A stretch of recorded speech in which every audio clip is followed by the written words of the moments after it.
Okay, अब ये हमारा क्वेश्चन है, the lack of the linear correlation between the genome size and genetic complexities among the various species is known as. देखो क्या होता है लीनियर कोरिलेशन, क्या होता है वो देखते हैं पहले, है ना। जैसे ये ग्राफ है, अगर ग्राफ में कोई चीज इस तरह से हो, ठीक है, तो ये होता है लीनियर, ठीक है। और अगर ऊपर की तरफ जा रहे हैं तो ये पॉजिटिव, ठीक है।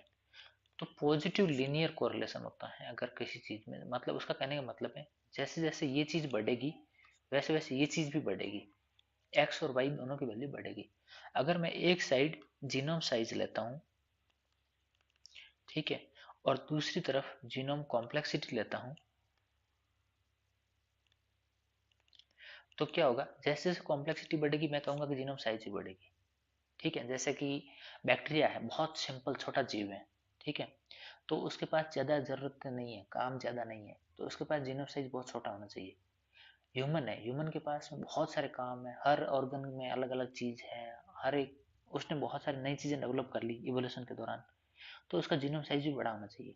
प्लस जितनी बार इवोल्यूशन हुआ उस टाइम कुछ नई चीज जोड़ती गई, तो ऐसा माना जाता है कि हर इवोल्यूशन में कुछ नई चीज ऐड होती है, एक्स्ट्रा कॉपीज बनती जाती है, और उन कॉपी की बनने की वजह से जीनोम साइज बढ़ जाता है ना।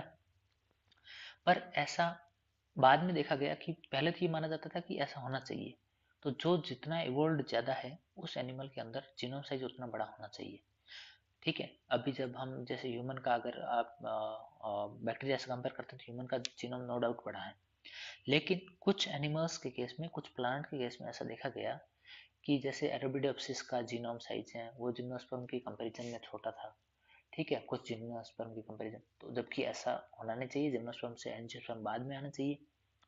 तो ऐसा देखा गया कि यह हर टाइम लागू नहीं होता है, कुछ कंडीशन ऐसी आती है जहाँ एक्सेप्शन भी आते हैं, ठीक है।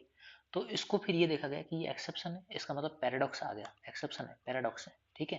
तो ये पैराडॉक्सल कंडीशन आ गई, तो इसको क्या बोलते हैं, सी वैल्यू पैराडॉक्स। सी मतलब कार्बन की वैल्यू है एक्चुअली, वो सी क्यों है, क्योंकि जो डीएनए किससे बना है, उसमें कार्बन तो है ही है, तो हमारे बॉडी के अंदर जो कंपोनेंट होता है वो कंपोनेंट ऐसा है कि उसके अंदर रियल जैसा होना चाहिए कोरिलेशन, वैसा कोरिलेशन हमें देखने को नहीं मिलता, ठीक है। तो आगे जाके कुछ एनिमल और कुछ प्लांट ऐसे मिले जिनका डीएनए उनके कम इवोल्व जीवों से छोटा था, ठीक है, तो इसको बोलते हैं सी वैल्यू पैराडॉक्स। तो ये